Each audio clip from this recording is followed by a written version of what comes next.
Good evening. Welcome to the press conference for Jamie Murray and Andy Murray. Please raise your hand and state your name and organisation when asking your question. Guys, an emotional night out there on centre court. Just give us your thoughts, both of you. It was. I mean, the match itself was. Yeah, it was tough. Physically it was hard for me, and we did pretty well. Obviously had a few chances in the match, and obviously went up a break in the second, and I think set point in the first set, maybe in the tie break. It was hard physically for me anyway. I was fortunate I was even able to get on the court to play. I just wish it could have been a little bit better. Jamie, do you want to give us your thoughts on? Yeah, it was. I mean, Andy got a great reception, as I think we all knew was going to get. I think I think he did his absolute best to kind of get himself in a position to play the match and be competitive, and I think it was a fun experience for me to be out there and play with him. Obviously, it was kind of strange knowing what the sort of background to the match was, it was cool to be able to do that, and I think the club did a really nice kind of tribute at the end. It was really nice that so many players kind of stuck around for that as well. It was nice to see some of the guys on court with Andy afterwards. Rob? Andy, what did you make of the tribute, the video, and the fact so many of your peers came out to acknowledge you? Yeah, I mean, it was really nice. When the video was playing, I mean, my head's spinning a lot because I know I'm I'm about to have to speak, and it's difficult in those moments because there's a lot of people you want to thank and address, but it is not easy. It's pretty emotional as well, and watching the video was nice but hard as well for me. Because you know that it's coming to the end of something that you've absolutely loved doing for such a long time, so that's difficult. But it was obviously really nice that a lot of the players stayed. I mean, obviously have very close and good relationships with the British guys that were there, but there's also a number of players there on that court that I have enormous respect for, some of the greatest players in the history of the game and stuff. So it was really nice that they stuck behind, because it was we did finish quite late, and I know some of them have had matches today and want to get themselves off to bed and recovering. So it was really nice that they stayed around there. Eleanor? Andy, what did it mean to you to have two of your girls there watching you? I didn't know they were coming, and then when we were waiting in the locker room beforehand, I saw on one of the TVs that they were there sitting next to my wife, and it was nice. They've only been to one other match that I played, and sat in the stands before in Nottingham last year, and I didn't know they were there. So it was nice they managed to make it. Although I think my second, I should call them by their names, but I always sort of just go in order rather than do it that way. But second kid was struggling, I think. It was way past their bedtime. It was lovely that they were able to come and watch. Jasmine? Andy, you've obviously got at least one more match here, but you had your tributes today. Is that something you wanted and asked for? And if so, why did that feel more fitting? No, it wasn't something that I'd asked for. When I was making the decision around the singles, the club spoke to me and said that they would like to do something after one of my matches here, and I think if I played singles, then would do it, after I potentially lost in the singles, and then it was like, if the singles doesn't happen, we'd like to do it after the first doubles match. So regardless of the result, it wasn't something that I said, please, can you do this for me? But yeah, I'm thankful to them that they did it, because I guess I don't know, like it's just, I don't know, it feels like an ending to me. And whether I deserve it or not, I don't know, but they did a really, really good job. John? I just wondered, we've heard a lot of people talking about like, what your legacy will be. I just wondered like how you would like to be remembered, and if there's one thing that you're kind of most proud of.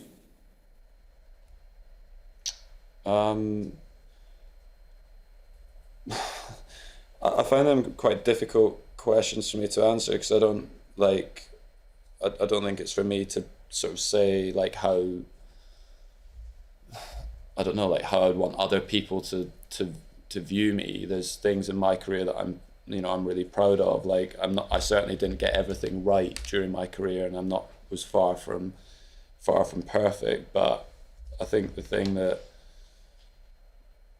I did a really good job of during my career was that regardless of the highs and lows, whether it was winning tournaments or having difficult losses or an operation or a setback, that I was able to treat like the next day like I always came in to work and with the same dedication and work ethic and passion like as I had the day before, regardless of the highs and lows that the sport kind of has thrown at me. And I certainly didn't always get it right. Like on the match days, I was not perfect by any stretch, but I did always come into work and put in, a good day, and I gave my best effort, and that's what I'm proud of. So I guess I don't know. It's for other people to decide what my legacy would be, but that's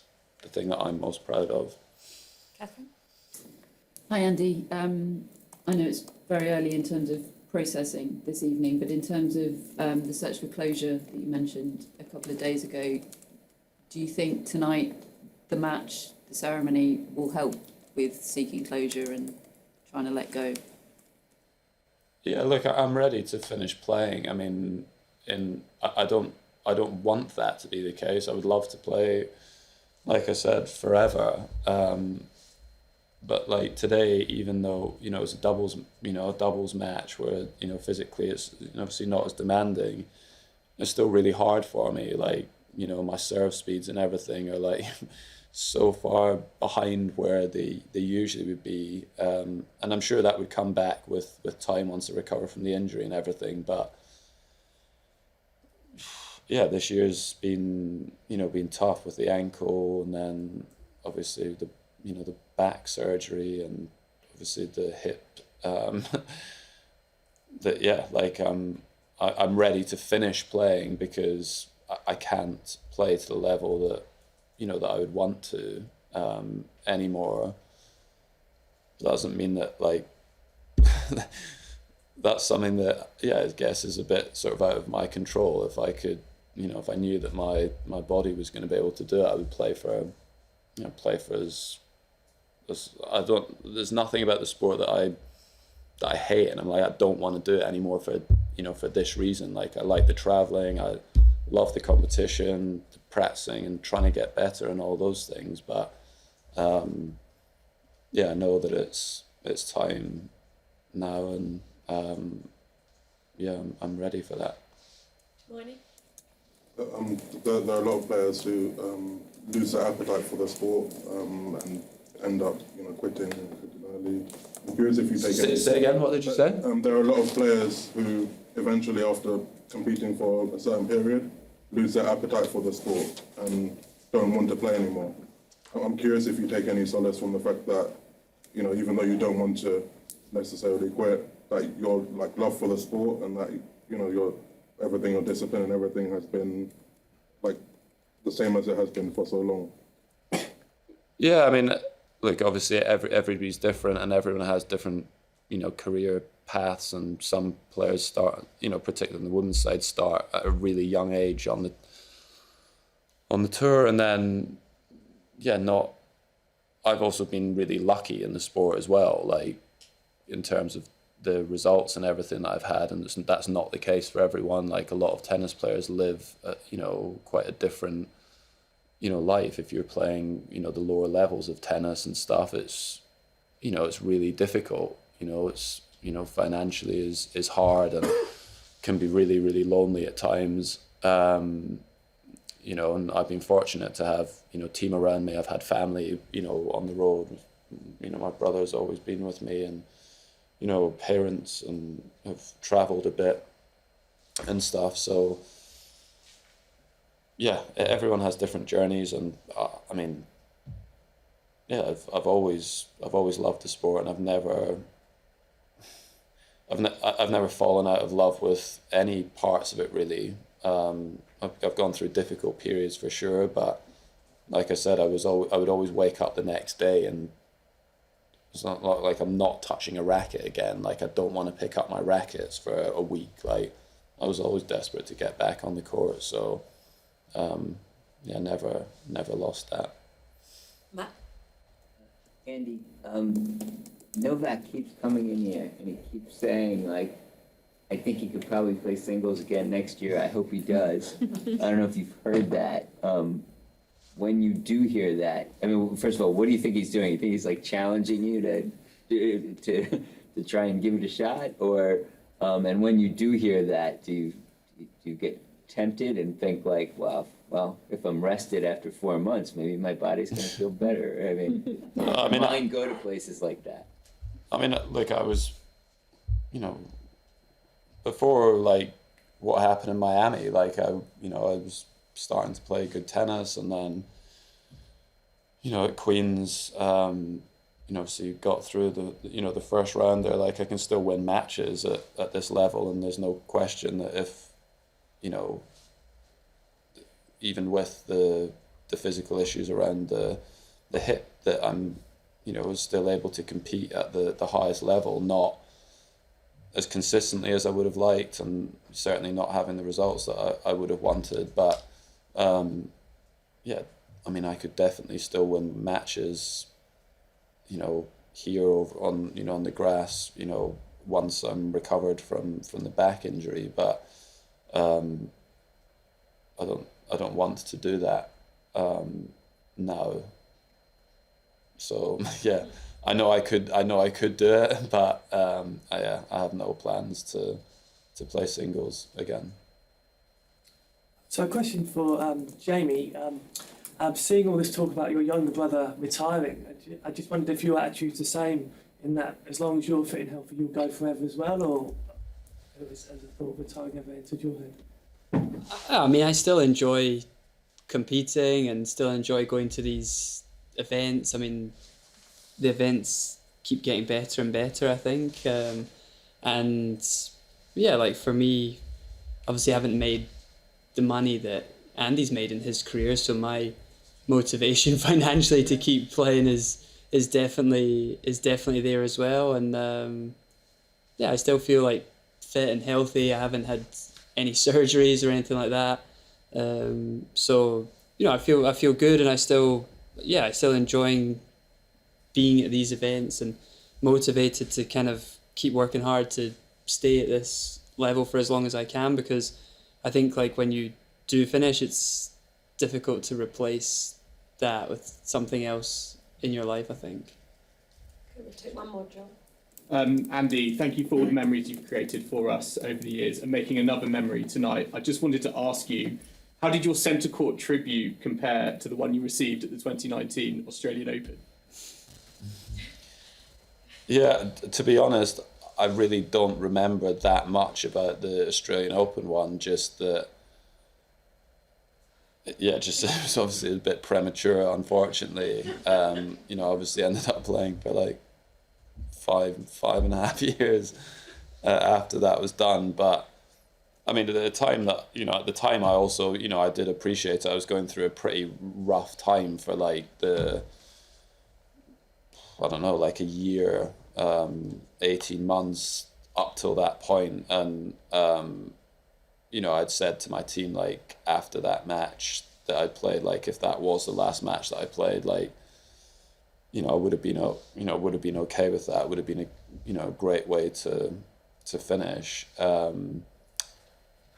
But yeah, I mean, obviously tonight, because I knew definitively that was going to be the last time that I'm playing here, it was, yeah, I don't know, like the build up to the match and everything, like the last week and everything's been really emotional for me. Like every time I was sort of on my own, I found myself getting a bit, emotional and thinking about it and everything. And so yeah, I mean, they did a really nice job this evening, and I'm glad that it's done now, and obviously try and enjoy the the mixed doubles in a couple of days' time. It should be fun, and then yeah, got a family holiday planned after this, and then got the Olympics, and then that's it. Okay, I think we'll wrap up there. Thank you very much, everybody. Thank you. Harriet Dart will follow.